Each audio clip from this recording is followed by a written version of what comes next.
Assalamualaikum warahmatullahi wabarakatuh. Salam sejahtera. Semoga kita senantiasa diberikan kesehatan, keberkahan, dan ilmu yang bermanfaat oleh Allah Subhanahu wa Ta'ala. Pada kesempatan kali ini kita akan membahas mengenai rukun nikah.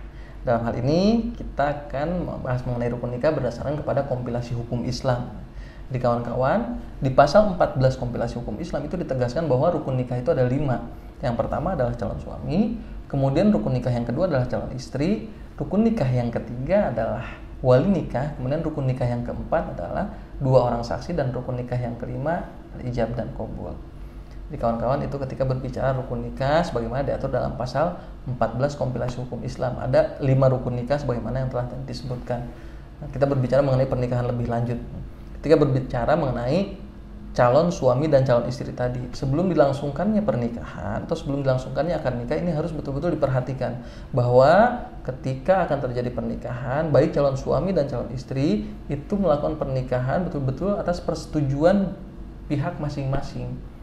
Jadi tidak ada paksaan dari pihak manapun, baik pihak calon suami maupun calon istri itu harus betul-betul berdasarkan persetujuan masing-masing pihak tadi. Tidak boleh ada paksaan dari pihak manapun.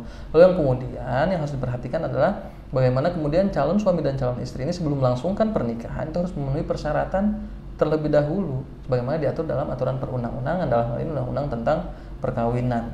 Lalu kemudian kawan-kawan yang harus diperhatikan pula sebelum terjadi akad nikah di antara calon suami dan calon istri tadi, ini harus diperhatikan bahwa di antara mereka tidak ada hal-hal yang termasuk ke dalam larangan kawin sebagaimana diatur dalam bab 6 kompilasi hukum Islam. Jadi di bab 6 kompilasi hukum Islam itu diatur mengenai larangan kawin, di mana di antaranya dalam bab 6 itu di antaranya diatur mengenai seorang laki-laki dan seorang wanita itu tidak boleh menikah ketika ada pertalian nasab, kemudian ketika ada pertalian kerabat semenda, atau ketika ada pertalian sesusuan, itu diantaranya. Untuk lebih jelasnya kawan-kawan bisa melihat di bab 6 tentang larangan kawin di bab 6 kompilasi hukum Islam. Lalu kemudian ketika berbicara wali nikah, nah wali nikah di sini nanti adalah seorang yang akan bertindak untuk mengucapkan ijab dalam akad nikah. Jadi akan menikahkan si calon mempelai wanita ya. Dia akan mengucapkan ijab dan nanti calon suami akan mengucapkan qabul. Nah, di sini ketika berbicara wali nikah, ini juga harus memenuhi persyaratan-persyaratan. Jadi untuk dapat menjadi seorang wali nikah itu harus seorang laki-laki yang beragama Islam. Kemudian akil dan balik, itulah persyaratan ketika ingin menjadi wali nikah. Dan ketika berbicara wali nikah, ini tidak semua orang bisa menjadi wali nikah bagi calon mempelai wanita. Jadi harus melihat kekerabatan berdasarkan kedudukannya nanti. Jadi wali nikah ini terdiri dari wali nasab, kemudian wali hakim. Jadi ketika berbicara wali nasab tadi, wali nasab pun ini ada pengelompokannya, nanti disesuaikan dengan kedekatan kekerabatannya. Yang mana satu kelompok dengan kelompok yang lainnya itu harus lebih diutamakan. Artinya kelompok yang pertama tadi ada 4 kelompok, di mana ada kelompok 1, 2, 3, dan 4. Nah, kelompok yang satu ini harus lebih diutamakan dibandingkan kelompok 2, 3, dan 4.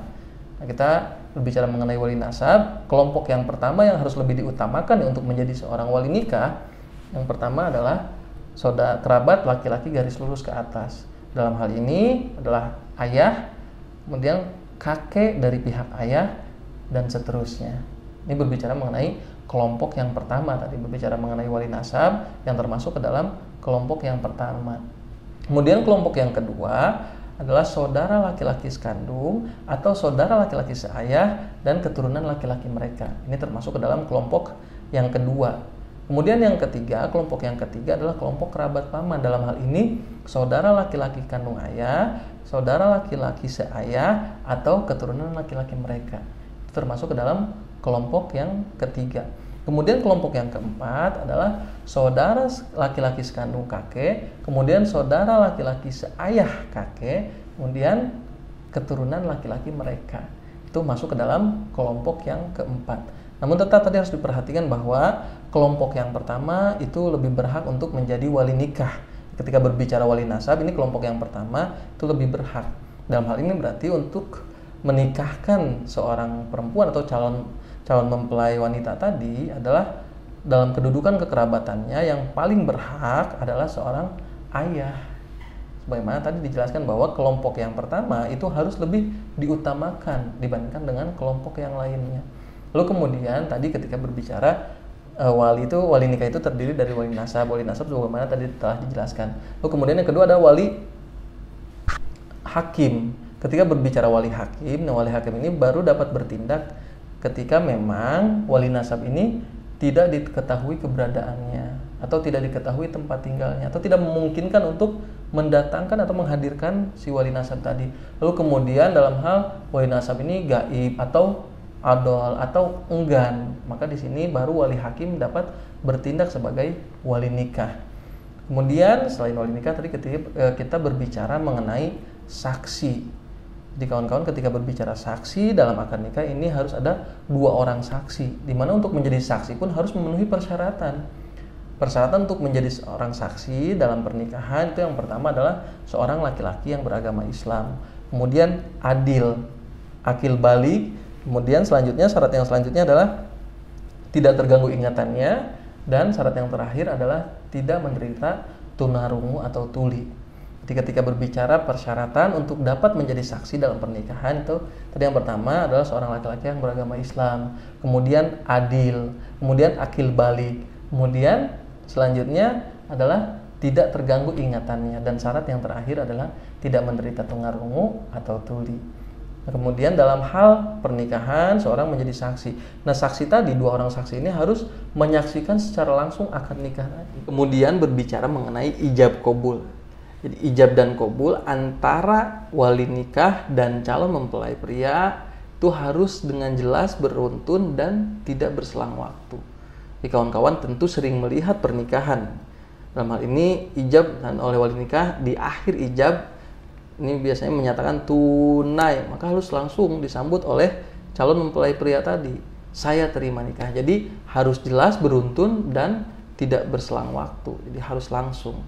Demikian video yang dapat disampaikan kali ini ketika berbicara rukun nikah sebagaimana diatur dalam pasal 14 kompilasi hukum Islam. Rukun nikah ini ada 5. Yang pertama adalah calon suami, kemudian yang kedua adalah calon istri, rukun nikah yang ketiga adalah wali nikah, rukun nikah yang keempat adalah 2 orang saksi, dan rukun nikah yang kelima adalah ijab dan qabul. Jadi kawan-kawan, cukup sekian yang dapat disampaikan pada video kali ini. Semoga kita dapat bertemu di video-video selanjutnya. Semoga kita senantiasa diberikan kesehatan, keberkahan, dan ilmu yang bermanfaat oleh Allah Subhanahu wa Ta'ala. Assalamualaikum warahmatullahi wabarakatuh.